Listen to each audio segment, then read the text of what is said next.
nagagalak na makasama kayong muli. Ang ating asignatura ngayon ay Filipino. Handa na ba kayong matuto?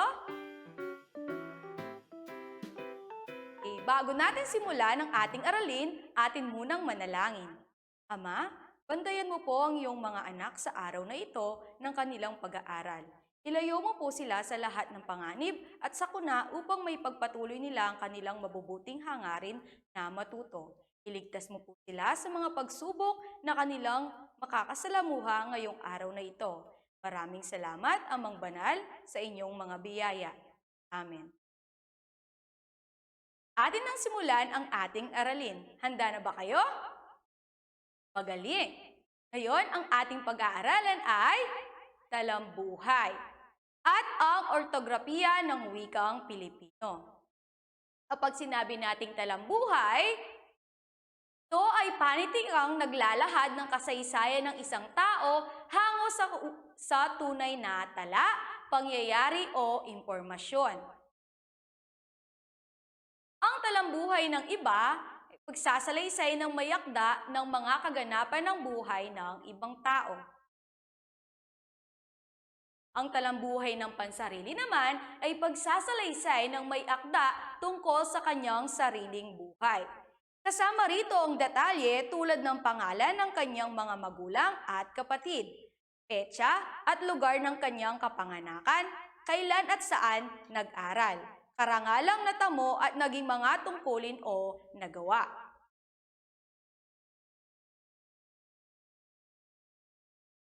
Kilala niyo ba kung sino ito?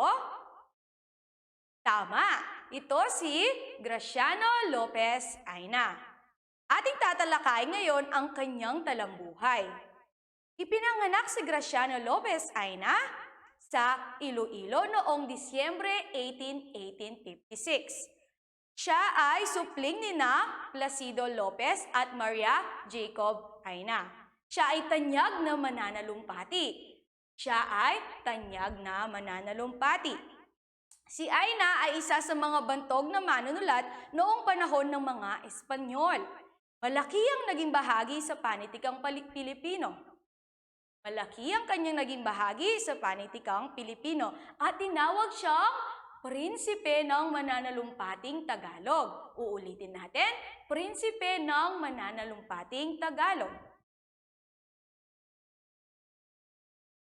Tulad ng maraming Pilipino, si Aina ay unang natutong sumulat at magbasa sa kanilang tahanan. Napagpatuloy siya ng pag-aaral sa Kabayanan. Dito siya nakakita ng taglay na katalinuhan.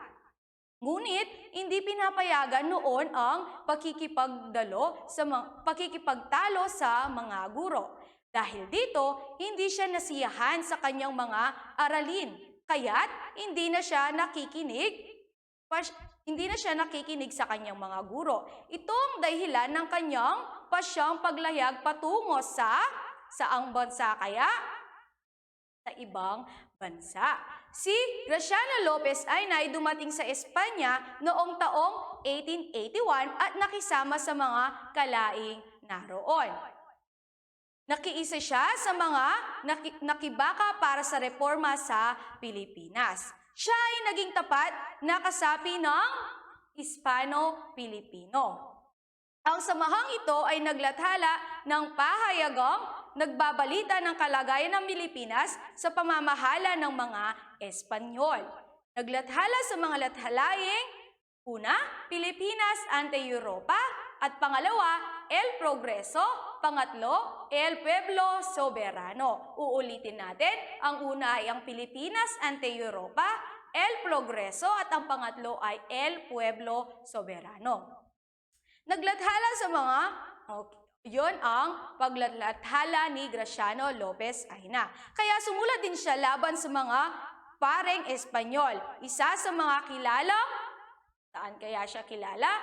Bilang tanyag na manunulat. Itinatag din niya ang pahayagang La Solidaridad noong 1889. Isa sa mga kilalang sinulat niya ay ang sanaysay na Fray Botod na nangangahulugang bundat ng praile. Ito ay nangangahulugang bundat ng praile. Taong 1896, ika-20 ng Enero nang tawagan ni Aina ng Diyos sa kanyang sinapupunan. Siya ay yumao sa Barcelona, Espanya at doon inilagak ang kanyang labi. Graciano Lopez Aina ay yumaho sa Barcelona, Espanya at doon inilagak ang kanyang labi. Siya ay mananatiling buhay sa puso ng bawat Pilipino. Mga bata, si Graciano Lopez ay mananatiling buhay sa puso ng bawat Pilipino. Ang kanyang nagawa ay isang dakilang aral na karapat-dapat alalahanin. Ang kanyang ginawa ay isang dakilang aral na karapat-dapat alalahanin.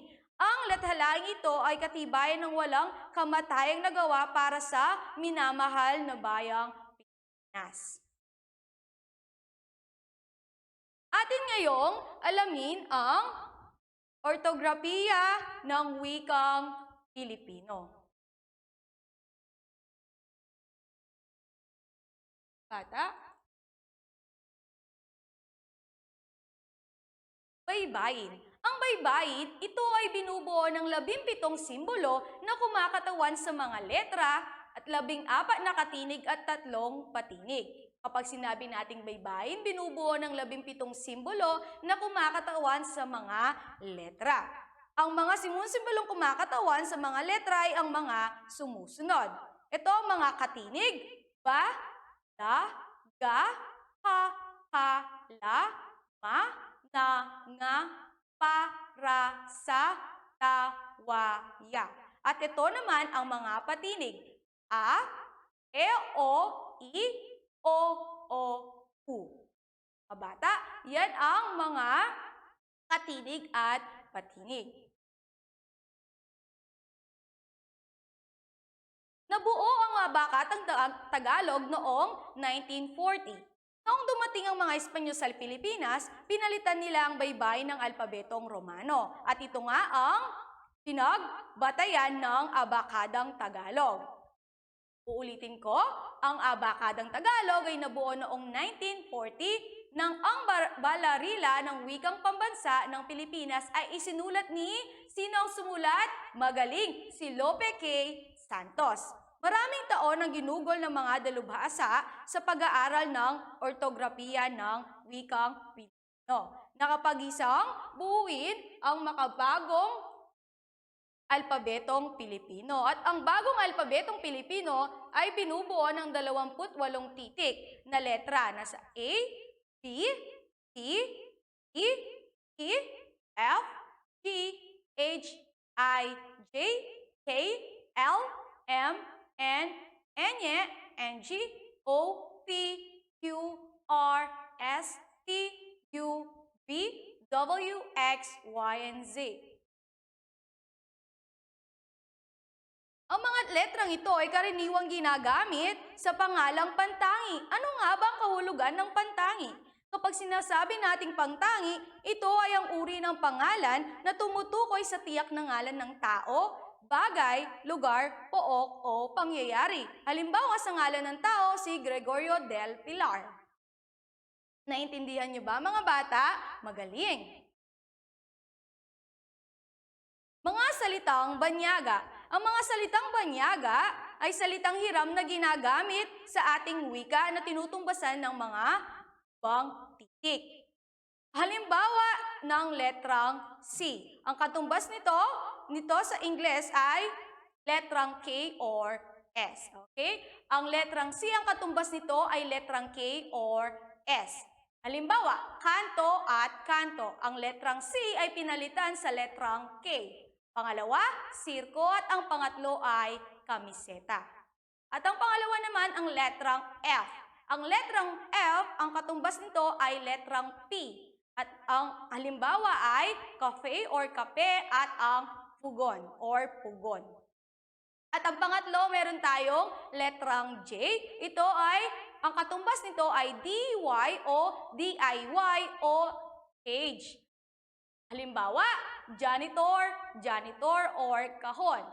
Ang letrang J ay pinalitan ng letrang DYA at ang letrang J ay pinalitan din ng letrang H. Okay, susunod, enye. Ito, ang katumbas nito ay NY. Halimbawa, pinya at banyo. Ang letrang N ay pinalitan ng NY. At ang susunod, letrang Q, ang katumbas nito ay letrang A. At halimbawa natin ay keso at keso. Ang letrang Q ay pinalitan sa letrang K. At ang susunod, letrang V. Ang katumbas ng letrang V ay letrang B. Halimbawa, bintana at vapor. Ang letrang B ay pinalitan ng letrang B. Sunod, X. Ang katumbas nito ay letrang K, S, A, O, letrang E, K, S. Halimbawa, extra at taxi. Ang letrang X ay pinalitan ng KS at ang letrang X ay pinalitan ng KS. Letrang Z at ang panguli letrang C, ang katumbas nito ay letrang S. Halimbawa, sapatero at lapis. Uulitin ko, ang letrang Z ay pinalitan sa letrang S. Okay? Yan ang mga salitang banyaga na may mga katumbas sa Filipino. Para sa inyong takdang aralin, sagutan ang pahinang pangalawa, pang-apat at pang-anim hanggang pang-siyam. Salamat sa pakikinig. Hanggang sa muli. Paalam!